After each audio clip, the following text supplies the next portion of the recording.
നാളെ എമ്പുരാൻ ലോകമെമ്പാടുമുള്ള തിയേറ്ററുകളിൽ എത്തുമ്പോൾ പൃഥ്വിരാജ്, മോഹൻലാൽ എന്നിവർക്കൊപ്പം എടുത്തു പറയേണ്ട മറ്റൊരാൾ കൂടിയുണ്ട്. പലപ്പോഴും മലയാള സിനിമാ ലോകത്ത് ഏറെ പരിഹസിക്കപ്പെട്ട ഒരു വ്യക്തി കൂടെയാണ് അദ്ദേഹം. മറ്റാരെക്കുറിച്ചുമല്ല, ആന്റണി പെരുമ്പാവൂരിനെ കുറിച്ച് തന്നെയാണ് പറയുന്നത്. സോഷ്യൽ മീഡിയയിൽ ഡ്രൈവർ അല്ലെങ്കിൽ ബിനാമി എന്നീ പേരുകളിലൊക്കെയാണ് അദ്ദേഹത്തെ വിശേഷിപ്പിക്കുന്നത്. ഡ്രൈവറായി ജോലി ചെയ്ത ഒരുത്തൻ എങ്ങനെയാണ് പെട്ടെന്ന് സമ്പന്നനാകുന്നതെന്നും കോടികൾ മുടക്കി സിനിമകൾ എടുക്കുന്നതെന്നും എപ്പോഴും ഉയർന്നു കേൾക്കുന്ന ഒരു ചോദ്യമാണ്. ആന്റണി പെരുമ്പാവൂർ ഒരു ബിസിനസ്സുകാരനായി, ഒരു നിർമ്മാതാവായി, ഒട്ടേറെ തിയേറ്ററുകളുടെ ഉടമസ്ഥനായി, സർവോപരി മോഹൻലാൽ എന്ന നടന്റെ മാനേജറും എല്ലാമായി മാറി.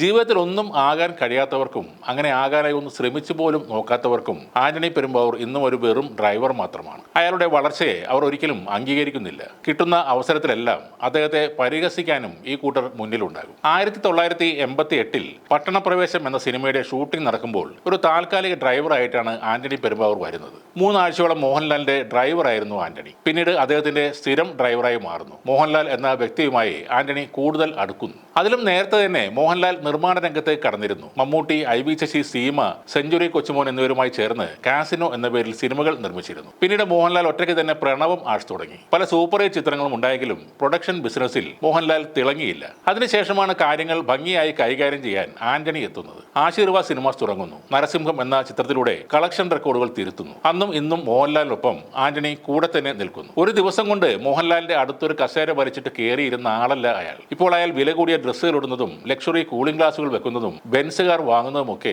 അധ്വാനിച്ച് നേടിയ പണം കൊണ്ട് തന്നെയാണ്. ആന്റണി പെരുമ്പാവൂർ ഇന്ന് മലയാള സിനിമയിലെ മികച്ച ട്രാക്ക് റെക്കോർഡുള്ള എണ്ണം പറഞ്ഞ നിർമ്മാതാക്കളിൽ ഒരാളാണ്. ആന്റണി എമ്പുരാൻ സിനിമയെക്കുറിച്ച് സോഷ്യൽ മീഡിയയിൽ പോസ്റ്റ് ഇട്ടാൽ അത് പൃഥ്വിരാജ് എഴുതി കൊടുത്തതാണെന്ന് പലരും പറയും. അയാൾക്ക് അതിൽ പരാതിയൊന്നും ഇല്ലതാനും. എന്തൊക്കെ പ്രശ്നങ്ങളുണ്ടായാലും മാർച്ച് 27 എമ്പുരാൻ തിയേറ്ററിൽ എത്തുമെന്ന് പൃഥ്വിരാജും മോഹൻലാലും ഉറപ്പിച്ചു പറയുന്നുണ്ടെങ്കിൽ അതിന് പിന്നിലെ ഉറപ്പ് ആന്റണി പെരുമ്പാവൂർ എന്ന വ്യക്തിയാണ്. ഏറെ വർഷങ്ങൾ പണിയെടുത്താണ് അദ്ദേഹം ആ വിശ്വാസം ഉണ്ടാക്കിയെടുത്തത്. ഒരു കാലത്ത് മോഹൻലാലിന് കാറിന്റെ ഡോർ തുറന്ന് കൊടുത്തിരുന്ന ഡ്രൈവർ ആന്റണി കോടികൾ ആസ്തിയുള്ള ആന്റണി പെരുമ്പാവൂറായി മാറിയിട്ടും ആ ജോലി ഇപ്പോഴും അയാൾ ചെയ്യുന്നുണ്ട്. നാളെ ആന്റണിയുമായുള്ള ഇടപാടുകൾ അവസാനിപ്പിച്ച് പിരിഞ്ഞു പോകാൻ മോഹൻലാൽ പറഞ്ഞാലും ആന്റണി അതുപോലെ തന്നെ ചെയ്യും. അതിന് പകരമായി എതിർക്കാനോ മോഹൻലാലിനെ കളിയാക്കാനോ അയാൾ നിൽക്കില്ല. മലയാളികൾ ഒരു കാലത്ത് ഒന്നടങ്കം എതിർത്തപ്പോഴും കളിയാക്കിയപ്പോഴും മോഹൻലാൽ അയാളെ വിശ്വസിച്ചിരുന്നു. അത് ശരിയായിരുന്നു എന്ന് കാലം പിന്നീട് തെളിയിക്കുകയും ചെയ്തു. ജീവിതത്തിൽ മോഹൻലാൽ ഏറ്റവും ബുദ്ധിപരമായി തെരഞ്ഞെടുത്ത ഒന്നാണ് ആന്റണി പെരുമ്പാവൂരിന്റെ സൗഹൃദം. ഒരു ആജീവനാന്ത സൗഹൃദമാണ് ആന്റണി തിരികെ നൽകുന്നത്. നമ്മുടെ നാട്ടിൽ